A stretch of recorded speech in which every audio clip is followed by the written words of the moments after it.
Hello, YouTube.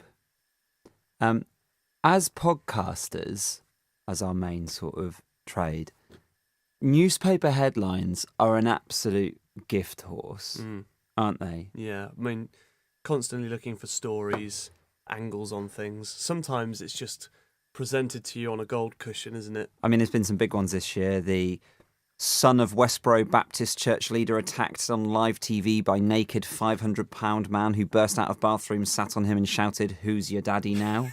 was one of my favourites. Yeah. Gordon Ramsay look-alike midget found dead in Bajazet. I mean, just doesn't sound real, but everything you need in a story is there. Drunken student locked up and fined for calling police horse gay. I mean, as soon as you see those headlines, you know that you've got a great story. And this week was no different. I mean, as soon as I saw this headline, I knew we had a great story for the podcast. I know, this is too good to be true. And this is, I guess, a story where karma has hit someone rather hard. In particular, in this case, two burglars who attempted to rob a gentleman's home.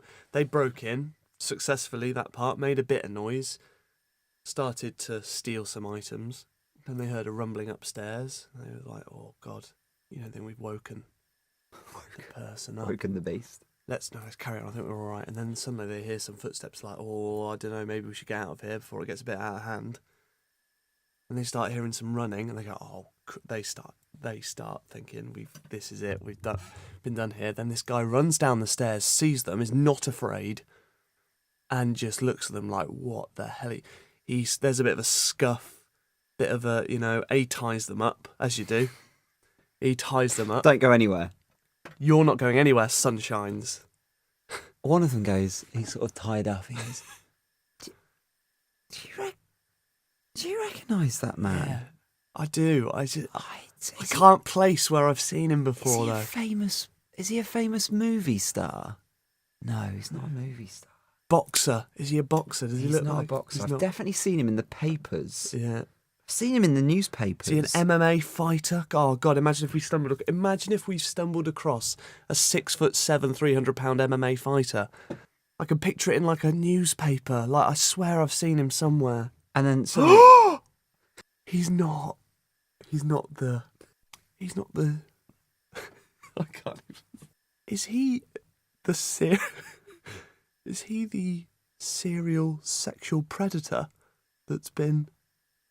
locked up for 15 years and released 2 days ago? Oh, you've got to be... We're in a right pickle here. It could... Is it the man It's not Harry the Wolfman Harrington, is it? Oh, it is. It is. He's got us tied up. We just wanted to nick a watch and now we're stuck in Harry the Wolfman Harrington's house. They didn't leave for 5 days. Oh. The headline, we can't even say. What I'll do is... Headline.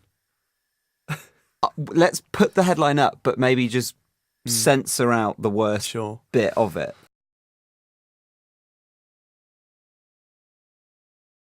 It's one of those stories that, it could be true. Like, it's just so ludicrous that it just feels like it's from a movie.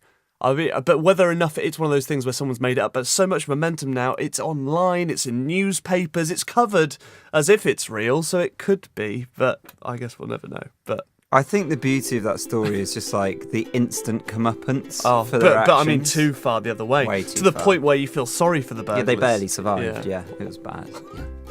Yeah. You can grab this week's podcast right now just by searching Ollie Si in iTunes.